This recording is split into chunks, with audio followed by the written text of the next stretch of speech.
Oke teman-teman, akhirnya hari ini kita masuk ke pertemuan keempat ya, yang mana masih ada dua lagi sebelum teman-teman bisa mengikuti ujian ya, karena total semua ada enam apa namanya latihan. Di sini di latihan keempat ini ada contoh kasus seperti yang sudah menampil di layar apa saya ini. Di sini ada gaji per hari, nanti kita cari per bulan, per minggu, bonus bulanan sama total gaji ya. Jadi di sini kita delete dulu termasuk juga yang sum average dan lain-lainnya ya. Ini hanya contoh, mainkan logika kita, itu aja sih sebenarnya. Misalnya ini kan rumusnya 30 satu bulan. Ya memang tidak semua sih orang kerja 30 hari, ada kadang-kadang yang di perusahaan tuh 22 hari atau 25. Itu disesuaikan dengan kondisi teman-teman aja ya. Jadi jangan diperdebatkan yang ini ya. Ini saya buat contoh yang 30. Jadi rumusnya sama dengan gaji per hari ini C4 ya, lalu dikali kali tanda bintang dengan 30. Misalnya 30 hari atau kalau 25 hari atau 22 hari tergantung tempat teman-teman bekerja itu biasanya gajinya berapa. Oke, di sini ada 1.200.000. Kita boleh langsung seret sampai ke Tejo ya. Jangan lupa kalau jumlah ini nanti rumusnya beda lagi, rata-rata tertinggi dan terendah. Oke, sekarang kita per minggu. Nah, kalau per minggu ini sih sebenarnya udah pasti ya. Udah pasti dia 7. Atau bisa juga di tempat perusahaan teman-teman 5 hari karena masuknya dari hari Senin sampai hari Jumat bisa 5 atau bisa 6 sampai hari Sabtu atau 7 full satu minggu itu teman-teman bebas saja. Ini hanya contoh ya. Jangan diperdebatkan gitu. Jadi ini 280.000 per bulan. Lalu bonusnya biasanya kita ambil dari bulanan. Ya, makanya di sini ini D4 sama dengan D4 dikali 2% bonusnya. 24.000 ya. Ini lalu total gaji. Nah, logikanya kalau total tuh berarti bulanan ditambah bonus. Ini makanya D4 plus F4.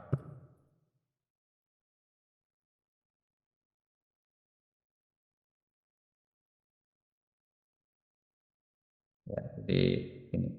Ini hanya simulasi ya teman-teman ya. Ini bukan kenyataan yang aslinya. Ini hanya kita belajar logika aja sih sebenarnya. Bagaimana cara menyelesaikan masalah. Kalau yang aslinya nanti mungkin teman-teman di perusahaan atau di tempat bekerjanya pasti beda-beda. Tapi intinya yang mau saya tekankan ini bukan masalah ini datanya benar atau enggak. Tapi lebih ke logikanya. Kalau misalnya kita dapat info gaji harian, kalau bulan gimana cara ngitungnya, mingguan gimana, kalau ada bonus gimana, totalnya gimana, itu aja. Lalu untuk yang jumlah masih sama, jumlah masih ingat teman-teman, sum ya, sum sampai Tejo. Kalau rata-rata average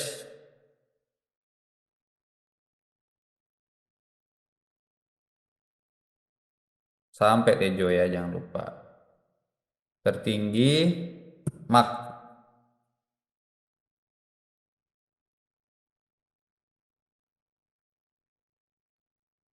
kalau terendah itu min.